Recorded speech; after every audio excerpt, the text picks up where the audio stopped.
Chers paroissiens, chères paroissiennes, chers jeunes, chers élèves, chers enfants, nous continuons nos récits, des témoignages tirés de ceux qui ont connu Saint Jean Bosco, tout spécialement les enfants confiés à ses soins. Mais ce soir, nous le ferons en union avec le prêtre italien du diocèse de Bergame, dont Giuseppe Berardelli, qui a donné sa vie en renonçant, il y a quelques jours, au respirateur que lui avaient pourtant acheté ses propres paroissiens pour que ce soit une personne plus jeune qui en bénéficie, et de ce don, ce prêtre est mort. Voilà un bon berger. L'exemple nous vient, une fois encore, ici d'Italie. Venons-en donc à l'histoire de Piccolo et des deux petits pains. Voici ce qu'il nous dit. Je suis entré à l'oratoire de Valdocco en 1872. J'avais alors à peine 11 ans, puisque je suis né le 8 avril 1861. J'étais alors un vrai garnement, comme on peut l'être à cet âge, et j'ai eu quelques difficultés à m'adapter à la vie d'interne. Don Bosco faisait tout ce qu'il pouvait pour nous donner la nourriture nécessaire. Le matin, pour le petit déjeuner, on nous donnait, à la sortie de l'église, un petit pain et rien d'autre. Ce pain était parfois si dur qu'il fallait le ramollir avec l'eau de la pompe. Le midi, nous avions de la soupe à volonté dans de grandes écuelles d'étain. Parfois, le dimanche s'y ajoutait un peu de viande et des fruits. Aux grandes fêtes, il y avait de la boisson. Le soir, soupe et fruits. On ne souffrait pas de la faim, non. Il y avait Don Bosco, et c'était tout. Nous vivions d'affection. On respirait une atmosphère d'idées magnifiques qui nous remplissait de satisfaction et nous ne pensions à rien d'autre.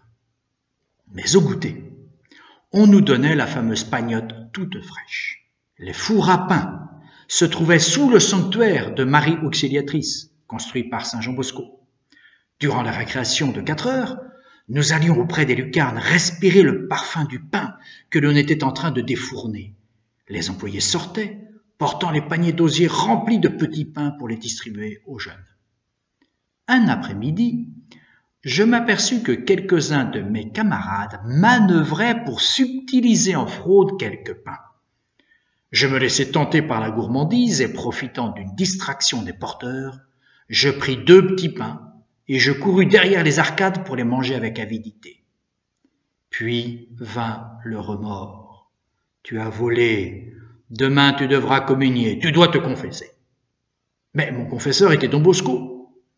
Je savais combien Don Bosco détestait le vol. Comment faire?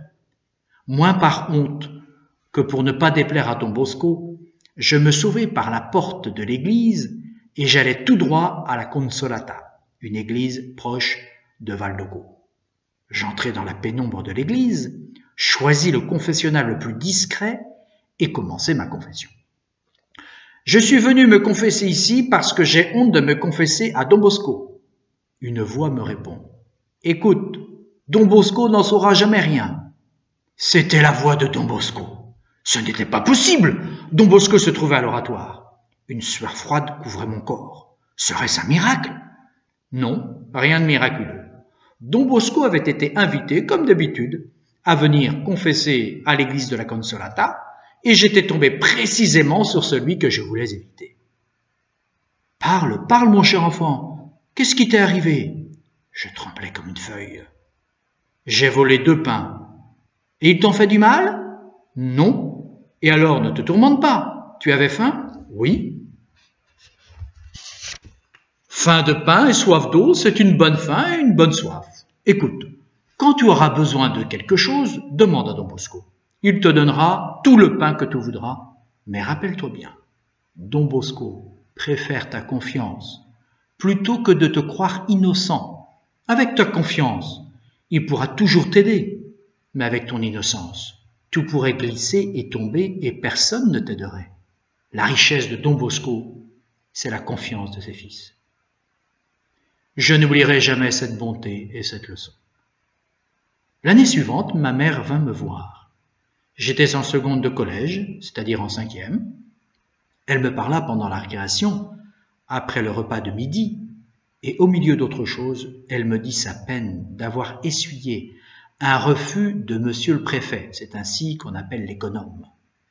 Un refus à sa demande de patienter pour la pension. Il s'agissait alors de peu de choses, mais même ce peu, maman ne le possédait pas. Le préfet lui avait répondu « Si vous ne payez pas, je devrais renvoyer votre fils. » Elle pleurait. Devant cette menace et moi, obligé d'aller en classe, je la laissai en larmes. À la récréation de l'après-midi, je revis maman qui m'attendait encore à la porterie, mais cette fois toute joyeuse. Elle me dit « Écoute, maintenant je ne pleure plus, toi aussi sois joyeux. Je suis allé chez Don Bosco et il m'a dit « Écoutez, ma brave dame, ne pleurez pas. Dites à votre fils que si le préfet le fait sortir par la porterie, qu'il rentre par l'église et vienne me trouver. Don Bosco ne le renverra jamais. » Le préfet m'envoya chercher et j'avais peur. Je frappai à la porte de Don Bosco. « Qui est-ce » ? « C'est moi. Entre. »« Ah, c'est toi. Bon. Combien de mois doit ta maman ?» Et Don Bosco, avec une délicatesse infinie, écrivit le reçu de ma pension pour l'année entière en y mettant sa signature. Personne ne s'aperçut, même pas le préfet, de la générosité du bon père. Je restais tout ému, attaché à Don Bosco, plus qu'on ne pourrait le dire. À bientôt pour de nouvelles aventures.